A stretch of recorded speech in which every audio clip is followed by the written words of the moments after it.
I got a glitch.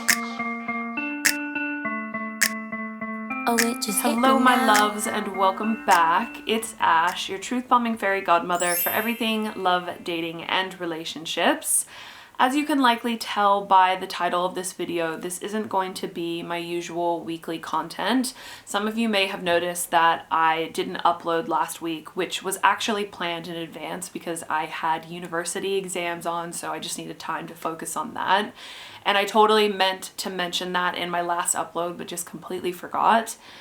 And then for those of you who follow me on Instagram, you may have seen that I actually lost my grandfather a few days ago after a month-long battle with COVID. As I've mentioned before, I'm originally from California, but I moved to Australia about 10 years ago by myself.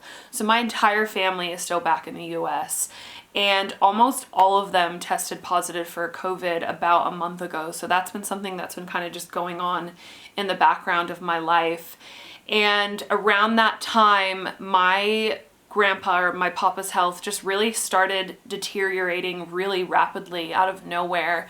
So much so that my parents ended up going to essentially live with my grandparents for the past few weeks to just be full-time carers for them and taking them to doctor's appointments and trying to figure out what was going on with my papa. And it was during those doctor's appointments that we found out that he had actually been diagnosed with Parkinson's disease a few months back, but for whatever reason, he just didn't share that diagnosis with any of us, so none of us knew. And he also received a COVID test at that same time, which came back positive a few days later. And of course, during that period, he had already spread it to the rest of the members of the household, so my Nana and then my parents as well. Fortunately, my parents and my Nana have been recovering okay, but given my papa's underlying Parkinson's, his body was just getting weaker and weaker, and he just couldn't fight it anymore. So he was in the hospital for a few days. They ultimately decided they really couldn't do much for him, and they discharged him, and he was just at home on hospice care, and he died a few days after being discharged from hospital. He was surrounded by love, which is all I could have asked for.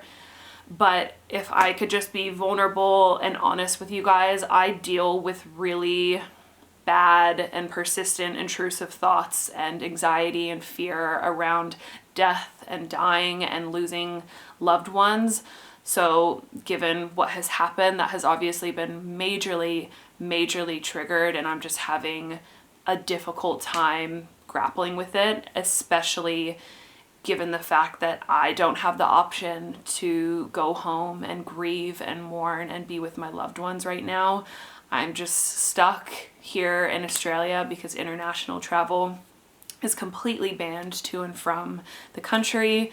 And like so many other expats, I'm just by myself and can't be with my family right now. When I have been saying to you guys that I understand how challenging and isolating and awful this pandemic has been over the past year, I get it. I truly understand. I haven't seen a single member of my family since December 2019, and just based on current trends and the very strict international travel ban here, it's very likely that I won't get the opportunity to see anyone for at least another year or so. So that's just weighing very heavily on me right now. So right now I'm just doing my best to process that and manage and navigate my own anxiety and just grapple with this really sobering realization that we only have a limited amount of time with our loved ones and our grandparents and our parents, and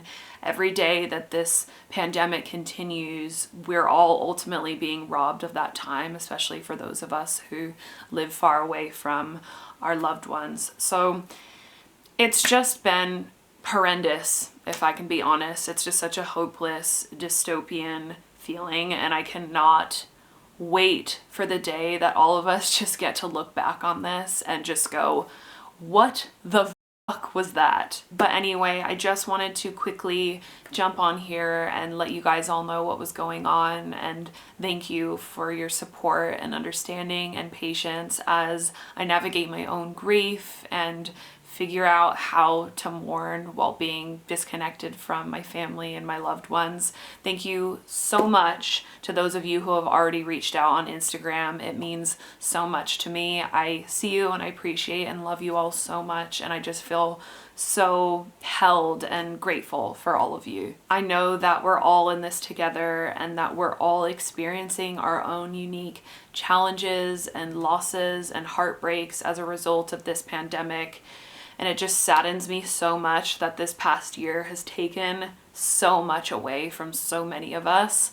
I hate that anyone else has had to experience this and that there still will be more who will have to experience this. I think I will be back next week, but I'm just going to take it easy on myself and just give myself some time and space to just be really sad and heartbroken and really, really, really homesick. Please tell your loved ones you love them, and please keep taking this pandemic seriously. This shit is no joke at all. Please keep yourselves and your loved ones as safe and as healthy and protected as possible. Thank you all so much again for being so wonderful and loving and patient.